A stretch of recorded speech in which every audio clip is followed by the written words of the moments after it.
Hi friends, എന്തൊക്കെയുണ്ട് വിശേഷം പൊന്നു മക്കളെ? നമ്മളെ ഒരു മെയിലാഞ്ചി മേടിച്ചിട്ടുണ്ട്. നമ്മളെ സുഹൃത്ത് തന്നതാണ്. അപ്പോൾ നമ്മളിതൊന്ന് ഇട്ട് നോക്കട്ടെ. അവൻ്റെ വീട്ടിലുണ്ടാക്കിയതാണ്.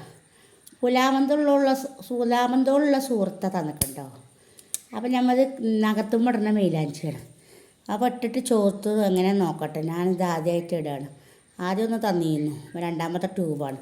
പിന്നെ ഞാൻ മറന്നു ഇട്ട് നോക്കാൻ. അപ്പം ഒന്ന് ഇട്ട് നോക്കിയോട്ടെ.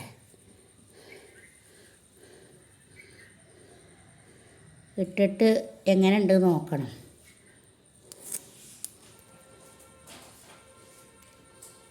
അപ്പോൾ എന്തൊക്കെയാണ് മക്കളെ വിശേഷങ്ങൾ? സുഖം തന്നെയല്ലേ? ഭയങ്കര ടൈറ്റാണ്, പീച്ചാൻ വളരെ പ്രയാസം. അപ്പോൾ ഇട്ടിട്ട് എങ്ങനെയുള്ള റിസൾട്ട് ഞാൻ പറഞ്ഞിട്ടുണ്ട്. അപ്പം നമ്മൾ ഇട്ട് നോക്കണം. വീട്ടിൽ തന്നെ ഉണ്ടാക്കിയാണ്, എൻ്റെ വീട്ടുകാരുണ്ടാക്കിയാണ്.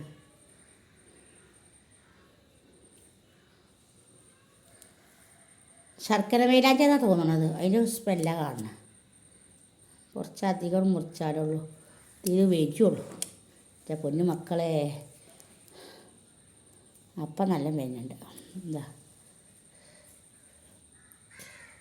അപ്പം ഇന്നലെ മക്കളെ ഞാൻ കോട്ടയക്ക ഡ്രസ്സ് എടുക്കാൻ പോയപ്പോഴേ എൻ്റെ മാപ്പിള തന്നെയാണ്, എനിക്ക് മനസ്സിലായിക്കൊണ്ട് മാപ്പിള തന്നെയാണ് ആ നിൽക്കണം. അതുപോലെ തന്നെ ഒരാളെ തന്നെ ഞാൻ ഇന്നലെ കണ്ടത്. എനിക്കത് ഇപ്പോഴത് ഞാൻ ആകെ തരിച്ചു പോയി. അയാൾ ഒന്ന് രാവിലെ തന്നെ വിളിച്ചു. ഞാൻ ഇനി അയാൾ എവിടെ ഉള്ളതെന്ന് സ്ഥിരീകരിച്ചിട്ടുള്ളൂ ഇനി അയാളെ വിളിച്ചോളൂ. എല്ലാവരും പറഞ്ഞു നിങ്ങളെ പറ്റിച്ചു പോയതേ കാര്യം. അപ്പം ഞാൻ അതുപോലത്തെ ഒരാളെ നില കണ്ടു. എൻ്റെ മാപ്പിള അതേപോലെ തന്നെയാണ്. കണ്ട മാപ്പിള തന്നെ തോന്നുന്നത് എൻ്റെ മാപ്പിള തന്നെയാണ്. എൻ്റെ മാപ്പിളനെ എവിടെ വെച്ച് കണ്ടാലും ഞാനറിയും. അയാളെ മുങ്ങി അടക്കുകയെന്നും അറിയില്ല, എന്താണെന്നറിയില്ല. എന്താ അതിൻ്റെ മസിലത്തുനിന്ന് എനിക്ക് പറയാൻ നിശ്ചയില്ല മക്കളെ. ഞാൻ കണ്ടിട്ട് ആകെ തരിച്ചു പോയി. തിരുവനന്തപുരത്ത് ഉള്ള ആളെങ്ങനെ ഇവിടെ കോട്ടയ്ക്ക് വന്നു. അപ്പോൾ അതിൻ്റെ മാപ്പിള അറിയണേ, ഇന്നെപ്പോലുള്ള ആൾക്കാർ എത്ര പേരുണ്ടാവും? ചിലപ്പോൾ അതിലത്തെ ഒരാളേക്കാരം 7 പേരുണ്ടാവും ഒരാളെ പോലെ. ചിലപ്പോൾ അതിനേക്കാരം കണ്ടിക്കുക. ഞാൻ ഇവിടെ തിരുവനന്തപുരത്ത് ഹോസ്പിറ്റലിനെയാണ് ചുവാണെങ്കിൽ ഞാൻ ഈ നേഴ്സിലേക്ക് കോൾ കൊടുത്തിട്ട് ഞാൻ വിളിപ്പിച്ചാണ്. അപ്പോൾ എന്താ കോട്ടക്കന്ന് ഏതെങ്കിലും ഒരു പെണ്ണിനെ വിളിച്ചിട്ട് കാപ്പി ഷർട്ടിട്ട് നിൽക്കണതായിട്ടാണ് ഞാൻ കണ്ടത്. അതുപോലെ തന്നെ ഉണ്ട്. അതന്നെയാണ് ഇത് കണ്ടാൽ മനസ്സിലായിക്കണു. ഇത് ഇന്നെ പറ്റിച്ചാണെന്നൊരു സംശയം ഒരു തെണ്ണമില്ല. ഇനിയിപ്പോൾ അതേ ഫോണിൻ്റെ ഇത് എടുത്തിട്ട് നമ്മൾ ഫോണ് നമ്പർ ട്രേസ് ചെയ്താൽ എവിടെ ഉണ്ടെങ്കിലും അവിടെ അറിയാൻ പറ്റും. അതൊക്കെ ചെയ്താലുള്ള അറിയുള്ളത് അല്ലാതെ ഒന്നും പറ്റില്ല. അപ്പം അങ്ങനെ ചെയ്ത് നോക്കേണ്ടി വരും. അല്ലാതെ പറയില്ല. അയാൾ പറ്റിക്കുകയാണോ എന്ന് അറിയില്ലല്ലോ. ഇപ്പോഴത്തെ കാലം വിശ്വസിക്കാൻ പറ്റില്ല. ഇതുവരെ നമ്മൾ ക്യാൻസറാണെന്ന് വിശ്വസിച്ച് ഞാൻ കണ്ടത് എൻ്റെ ഭർത്താവിനെ തന്നെയാണ്. അതിനെ പറ്റിച്ച് അതിനെപ്പോലുള്ള ആളെ അവിടെ ഉണ്ടോയെന്നും അറിയില്ല, പറയാൻ പറ്റില്ല. അതിനാണ് ഇങ്ങനെ ഒരു സൊല്യൂഷൻ എങ്ങനെയെങ്കിലും ഒന്ന് മനസ്സിലാവണക്ക്. അല്ലേ പിന്നെ തിരുവനന്തപുരത്ത് പോയി നോക്കണം. അതിനിപ്പോൾ ഞാനിപ്പോൾ എവിടെ പോയി നോമ്പ് നോക്കിയിട്ട് പോവുക? എൻ്റെ പൊന്നു മക്കളെ, ഞാനിപ്പോൾ ആകെ പ്രതിസന്ധി ഘട്ടത്തിലാണ് നിൽക്കുന്നത്. എൻ്റെ ഭർത്താവിനെ കാണാൻ പൂതിയായിട്ട് ഇങ്ങനെ ഇരിക്കുന്ന സമയത്ത് എനിക്ക് തോന്നിയതാണോ അതോ എനിക്ക് ശരിക്കും അയാളെപ്പോലെ തന്നെ ഉണ്ട്. കാപ്പിക്കുപ്പായിട്ടിട്ട് ഇങ്ങനെ നിൽക്കുന്നുണ്ട് ഒരാളോട് വർത്തമാനം പറഞ്ഞിട്ട്. അയാളിപ്പോൾ ഞാൻ തിരഞ്ഞു വരുമോ വെച്ചിട്ട് പറ്റിച്ചിട്ട് എന്താണെന്നറിയില്ല അയാളെ മനസ്സിൽ. ഞാൻ സിസ്റ്ററിൻ്റെ അടുത്ത് ഫോൺ എടുത്ത് വിളിക്കുക. ഞാൻ തിരുവനന്തപുരത്ത്, ഞാൻ എന്നെ പറ്റിച്ചിട്ടില്ല ശരിയേ, ഞാൻ പറ്റിച്ചിട്ടില്ല ശരിയേന്ന് പറഞ്ഞിട്ട് എൻ്റെ കാലുടിച്ചാണ്. അപ്പോൾ അന്ന് വിളിച്ചിട്ട് ഇനി അത് സ്ഥിരീകരിക്കാതെ ഞാനിനി അയാളെ വിളിച്ചൂല, ആ ഒരു തീരുമാനത്തിലാണ്. അപ്പോൾ അവിടെ ബസ് നിർത്താത്ത അല്ലെങ്കിൽ ഇറങ്ങി ചെന്നേനെ. അതിനിച്ച് പറ്റിയില്ല എൻ്റെ പൊന്നു മക്കളെ. കയ്യോടെ പിടിച്ചായിരുന്നു. എനിക്ക് പറ്റാതെ വന്നു പോയല്ലോ. പിന്നെ ഞാൻ ചെല്ലുമ്പോഴത്തേന് അയാളില്ലെങ്കിലോ പിന്നെ വേറെ ആളാണെങ്കിലോ. ഞാൻ കണ്ടത് ചിലപ്പം യഥാർത്ഥത്തെ ആൾ തന്നെയാണെങ്കിൽ എന്നെ കണ്ടമായില്ലേ.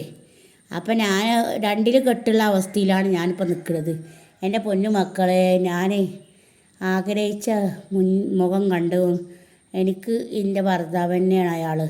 എനിക്ക് തോന്നിയത് തന്നെയാണോ അതോ ഇനി വാസ്തവത്തിൽ അയാൾ തന്നെയാണോ എന്നും എനിക്കറിയാൻ പറ്റുന്നില്ല. ഞാനിപ്പോൾ ആകെ തരിപ്പിടമായിരിക്കുകയാണ്. വിളിച്ചിട്ട് ഞാൻ ഫോൺ എടുത്തില്ല. ഇനിയിപ്പോൾ ഞാനത് സത്യാവസ്ഥ അറിഞ്ഞിട്ടുള്ളൂ ഇനി ഫോൺ എടുക്കുള്ളൂ. അപ്പം അയാൾക്ക് മനസ്സിലാവും ഇവളോട് കളിച്ചാൽ കളി പടിയുന്നു. ഞാൻ അയാളെ ഒന്ന് നിരീക്ഷിക്കാൻ പോവുകയാണ് ഇനി മുതൽ.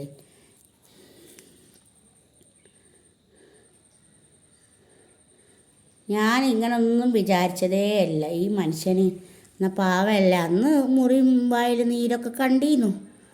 ഇയാളെ പോലത്തെ എൻ്റെ ഭർത്താവിൻ്റെ അതേപോലത്തെ ഒരാൾ കോട്ടക്ക സ്റ്റാൻഡിൽ നിന്ന് ഇറങ്ങണടുത്ത് ആ ഓട്ടോ പാർക്കിൻ്റെ അവിടെ നിൽക്കണമായിട്ട് ഞാൻ കണ്ടതാണ്. ശരിക്കും എൻ്റെ കണ്ണുകൊണ്ട് കണ്ടതാണ്. അയാൾ തന്നെയാണെന്ന് വെച്ച് തോന്നുന്നത്. അയാളെന്നെ പറ്റിച്ചാണോ? പറ്റിച്ചായ അയാൾ വിവരം പറയും. അയാൾക്ക് എന്നെ നല്ലോണം അറിയാം ഞാൻ പറഞ്ഞ പോലെ ചെയ്യുന്നുള്ളത്. അപ്പോൾ അയാൾ ഇനി സിസ്റ്ററിനെ കൊണ്ട് വിളിപ്പിക്കുക ഞാൻ എവിടെ എന്താണെന്നുള്ളത്. ഇപ്പോൾ എൻ്റെ ഡിസ്പ്ലേ പൊട്ടിക്കൊണ്ട് ഇപ്പോൾ കാണാൻ പറ്റില്ല. അപ്പം സിസ്റ്ററിൻ്റെ ഫോണിൽ നിന്ന് വിളിച്ചാൽ എന്താണെന്ന് വെച്ചപ്പോൾ ഞാൻ പറഞ്ഞു സിസ്റ്ററെ ഫോൺ വരിക അപ്പോൾ വിളിച്ചാൽ. അങ്ങനെയൊക്കെ മക്കളെ പറയണത്. ഇത് എന്താണെന്നുള്ള സത്യാവസ്ഥ എനിക്ക് അറിഞ്ഞൂടാ. അപ്പോൾ അയാളെ ഞാൻ വിളിക്കണില്ല. ഇനി എന്തിനാ അപ്പം എന്നെ പറ്റിച്ചെടുക്കണ ഭർത്താവിനെ എനിക്ക് എന്നോ കറിവേപ്പിലാക്കണ്ടെന്നാ പറ്റിച്ച് നടക്കുകയാണോ? ഇനി യഥാർത്ഥത്തിൽ എന്താണോ എവിടെയുള്ളത്? ഇത് ഈ ഫോൺ നമ്പർ വെച്ച് തപ്പണം. ഇന്ന ആൾ എവിടെ ഉണ്ട്, എവിടെ അതിൻ്റെ ലൊക്കേഷൻ കാട്ടണത് ഒക്കെ അറിയാൻ പറ്റും. അയാളോട് പറയാതെ നോക്കണം. അങ്ങനെ ഉള്ളൂ എൻ്റെ മനസ്സിൽ ഇനി മാർഗമുള്ളൂ. വേറൊരു മാർഗം ഇനിയില്ല. എൻ്റെ പൊന്നാര മക്കളെ, ഇത്തിരി 2 വർഷം 4 വർഷം പോയി കിട്ടി. 2 വർഷം 6 മാസമുള്ള കൂടെ ഉണ്ടായിട്ടുള്ളൂ. വന്നിട്ടും പോയിട്ട് അങ്ങനെയൊക്കെ ആയിട്ട് 4 വർഷം പോയല്ലോ എന്ന് ഓർത്തിട്ട് സങ്കടവും വരുന്നുണ്ട്. എന്താ ഇപ്പം ചെയ്യുക? എൻ്റെ ഒരവസ്ഥ നോക്കല്ലേ. തോറ്റൊന്ന് കല്യാണം കഴിച്ച് നോക്കുമ്പോഴോ അങ്ങനെ അയാൾ ക്യാൻസറാന്നും പറഞ്ഞിട്ട് നടക്കണുണ്ട്. ഇനിയിപ്പോൾ അയാളെപ്പോലെ 7 പേരുണ്ട് എന്നൊക്കെ പല രാജ്യത്തുണ്ട്. കോട്ടൊക്കെ തന്നെ വരണോ? അതെ, വേറെ എവിടെയെങ്കിലും കണ്ടാൽ മതിയല്ലോ അല്ലേ? എന്നാൽ പിന്നെ അയാൾ 2 ഇരട്ടക്കുട്ടികളുണ്ടോ? അറിഞ്ഞൂടെ പൊന്നാരെ. ഞാനാകെ ഇപ്പോൾ കൺഫ്യൂഷനിലാണ്. എന്ത് ചെയ്യണമെന്നും എവിടെ പോയി തപ്പണമെന്നും. തിരുവനന്തപുരത്ത് പോയി നോക്കണോ അതോ കോട്ടൊക്കെ പോയി നോക്കണോ? ഒരു പിടിയില്ലായിട്ട് നിൽക്കുകയാണ്. വല്ലാത്തൊരവസ്ഥയായിപ്പോയി. പെട്ടെന്ന് കണ്ടു നോക്കുമ്പോൾ തരിച്ചു പോയി. ഇയാളിപ്പോൾ തിരുവനന്തപുരത്തുള്ള ആളെങ്ങനെ ഇപ്പോൾ കോട്ടക്കൽ പിന്നെ ക്യാൻസർ പേഷ്യൻ്റായി കിടക്കുന്ന ആളിപ്പോൾ ഇവിടെ നിർവീനതായി ഇരിക്കണം വിചാരിച്ചു. എൻ്റെ പൊന്നാരേ. അപ്പം മെയിലാഞ്ചൊക്കെ ഇട്ട് കഴിഞ്ഞാൽ അത് പറഞ്ഞിട്ട് ഇനിയിപ്പോൾ കാര്യമുണ്ടോ? ഇനിയിപ്പോൾ എന്തെങ്കിലും അത് ഒന്നും കാണാതെ ഇനി അത് സ്ഥിരീകരിച്ചിട്ടുള്ളൂ എൻ്റെ കാര്യം.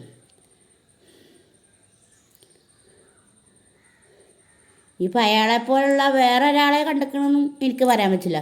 എനിക്ക് കണ്ടപ്പോൾ അയാൾ തന്നെ തോന്നിയത്. ഈ മനസ്സിലങ്ങനെ കണ്ടിട്ട് ഇന്നെപ്പോലെ വേറെ ആൾക്കാരെ കണ്ടതേ കാര്യം ഞാനല്ല. ഞാൻ തിരുവനന്തപുരത്ത് തന്നെയാണ്. ഇങ്ങനെ പറയുന്നുണ്ട്. പറഞ്ഞ പറഞ്ഞുകൊണ്ട് ശരിയേ ഞാൻ എന്നെ ചച്ചിട്ടില്ല ശരിയേ ഇങ്ങനെ എൻ്റെ കാല് കുടിച്ചും പോലെ പറയണ്ട അപേക്ഷിക്കുന്നുണ്ട്. അപ്പം അതിലേക്കൊരു പന്തികേട് തോന്നുന്നുണ്ട്. ഇയാളെന്നെ പറ്റിക്കുന്നുണ്ടോന്ന്. സലൂനെ പറ്റിച്ചാൽ ആരും ഞാൻ വെറുതെ വിടൂല. അതാണ് എൻ്റെ സ്വഭാവം. ആ സ്വന്തം കൂടപ്പറപ്പാൽ പോയും ഞാൻ വെറുതെ വിടാൻ പോകുന്നില്ല. ഞാനത് കാര്യങ്ങൾ കണ്ടുപിടിച്ചിട്ട് തന്നെ നിൽക്കുള്ളൂ.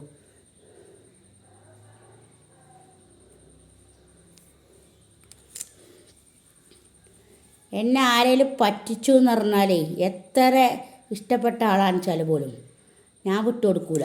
അതാണ് എൻ്റെ പോയിൻ്റ്.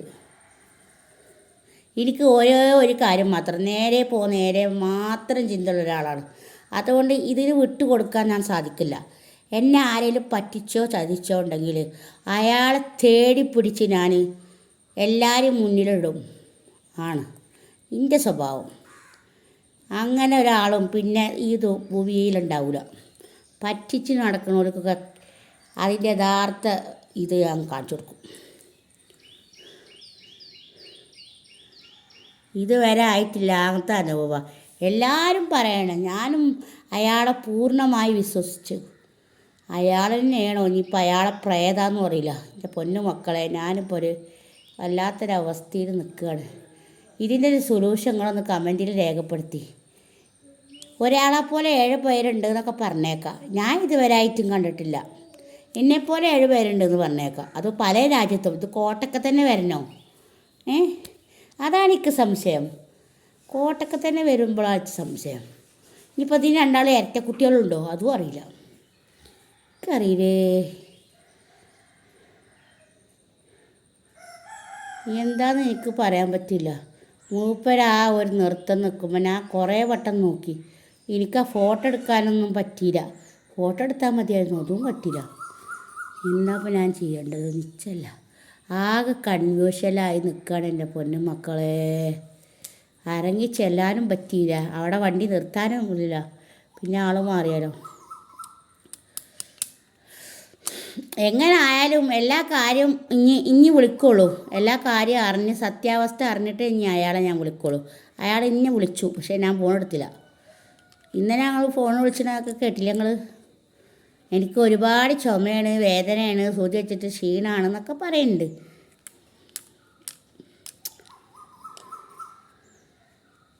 എന്താ നിൻ്റെ ബസിലിയത്ത് എനിക്കറിയില്ലല്ലോ അടച്ചോര്.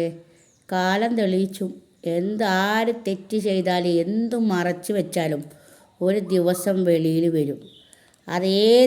ഏതായാലും ഏത് തെറ്റായാലും തെറ്റ് തന്നെ ആയിരിക്കും. അത് ഒരു കാലം തെളിയിക്കും. അത് എത്ര ഒളിച്ചു വെച്ചാലും അത് ഒളിച്ചിരിക്കൂല മക്കളെ. അത് പുറത്ത് തന്നെ വരും. ആര് പറ്റിച്ചാലും ചതിച്ചാലും. അത് ഇപ്പോഴത്തെ കാലത്തൊക്കെ എല്ലാം കണ്ടുപിടിക്കാൻ എളുപ്പമാണ്. ഒരാളെ എവിടെ വെച്ച് പിടിക്കണം, എവിടെ വെച്ച് കണ്ടുപിടിക്കണം നമുക്കറിയാൻ പറ്റും. ഫോണുമ്പോൾ തന്നെ കണ്ടുപിടിക്കുക. ഫോൺ നമ്പർ വെച്ചിട്ട് ആളെവിടെ എന്നുള്ളതൊക്കെ ലൊക്കേഷൻ അതുവരെ വരും. ഇങ്ങനെ പറ്റിച്ച് നടക്കുന്ന ആൾക്കാർക്ക് ഇപ്പം കേസുണ്ടെന്ന് ആദ്യം ചിന്തിക്കണം. ഇതെങ്ങനായാലും സത്യാവസ്ഥ ബോധ്യപ്പെട്ടിട്ടുള്ളൂ അയാളെ ഞാൻ വിളിക്കോളൂ. എൻ്റെ പൊന്നു മക്കളെ, നിങ്ങൾ നല്ല നല്ല കമൻ്റൊക്കെ തരുക, സപ്പോർട്ട് ചെയ്യുക. 22 നോമ്പായി, ഷെഹറു റമദാൻ, ഈദ് മുബാറക്ക് ആയിക്കൊണ്ടിരിക്കുകയാണ് എൻ്റെ പൊന്നു മക്കളെ. എല്ലാവരും ഹാപ്പി ആയിരിക്കുക, സന്തോഷമായിരിക്കുക. അപ്പം മൈലാഞ്ചി ചോർത്തിട്ട് ഞാൻ കാണിച്ചു തരണ്ട കേട്ടോ. ഇന്നിപ്പോൾ എങ്ങനെയായാലും കാണിക്കാം. നാളെ തന്നെ ഞാൻ മൈലാഞ്ചി എടുത്തിട്ട് ശേഷം കാണിക്കാം ഇതിൻ്റെ റിസൾട്ട് എന്താണ്. അപ്പം നമ്മളെ ചങ്ക് തന്നതാണ് കേട്ടോ. പുലാമന്തോളുള്ള ചങ്ക് തന്നു, അന്നാളും ഒന്ന് തന്നു. അപ്പം ഇട്ട് നോക്കട്ടെ, ഇട്ട് നോക്കിയിട്ട് ചൊക്കുണ്ടോ എന്നൊക്കെ നോക്ക് എന്നൊക്കെ പറഞ്ഞിട്ട് തന്നതാണ്. എൻ്റെ വക നീ പെരുന്നാക്ക് എൻ്റെ മൈലാഞ്ചി ആയിക്കോട്ടെ എന്ന് പറഞ്ഞിട്ട് തന്നതാണ്. പാവങ്ങളാണ് നമ്മളെ. അങ്ങനെ എല്ലാവരും ഒരുപോലെ അങ്ങോട്ട് ഇഷ്ടപ്പെടുന്ന ഒരാളാണ് സെലൂനെ ഇഷ്ടപ്പെടുന്ന പോലെ തിന്നും. ഇന്നിപ്പോൾ ഞാൻ ലൈവിൽ വന്നിരുന്നു. ഒരാളിങ്ങനെ നിർബന്ധിക്കുക, നിങ്ങൾ വരി താത്ത, തേരി വാത്ത, നിങ്ങൾ ഒരുപാട് ഇഷ്ടപ്പെട്ടവർ ഞങ്ങളല്ലേ, നിങ്ങളൊന്ന് വരി ലൈവിൽ മെസ്സേജ് അയച്ചിരിക്കുകയാണ്. ആ റിക്വസ്റ്റാണ്. ആ റിക്വസ്റ്റുമ്പോൾ ലൈവിൽ വന്നു. അതോ 5 മണി 6 മണി അവരായിട്ട്. അപ്പോൾ ഇങ്ങളെ സന്തോഷമാണ് എൻ്റെ സന്തോഷം. അപ്പോൾ എനിക്ക് ആകാംക്ഷ കൂടും. അപ്പോൾ ലൈവിൽ വരാനും അതുപോലെ വീഡിയോ എടുക്കാനൊക്കെ ഇൻട്രസ്റ്റ് വരും. അതാണ്, നിങ്ങൾ സന്തോഷത്തിലാണ് ഞങ്ങൾ നിൽക്കുന്നത്. നിങ്ങൾക്ക് എന്താ വേണ്ട ആവശ്യം നമ്മളോട് ചോദിക്കാം. എങ്ങനെയുള്ള വീഡിയോ വേണ്ടത് എന്നൊക്കെ നമ്മൾ എടുത്തിട്ട് വീഡിയോ അപ്ലോഡ് ചെയ്യും. എപ്പോഴൊന്നും ലൈവിൽ വരാൻ പറ്റില്ല. എന്താണെന്ന് വെച്ചാൽ ലൈവിൽ വരുന്ന സമയത്തിൽ ഒന്നെങ്കിൽ എനിക്ക് ക്ഷീണം, അല്ലെങ്കിൽ കോട്ടുവായി, അല്ലെങ്കിൽ ഉറക്കം വരില്ല. ഇതാണ് എൻ്റെ സ്വഭാവം. ലൈവിൽ വരികയാണെങ്കിൽ കുറേ സമയം ലൈവിൽ വരണം. അങ്ങനെയൊക്കെയാണ്. അപ്പോൾ ലൈക്ക് ചെയ്യുക, ഷെയർ ചെയ്യുക, സബ്സ്ക്രൈബ് ചെയ്യുക ഒക്കെ. അപ്പോൾ ബൈ, സീ യു. അസ്സലാമു അലൈക്കും മക്കളെ. All the best.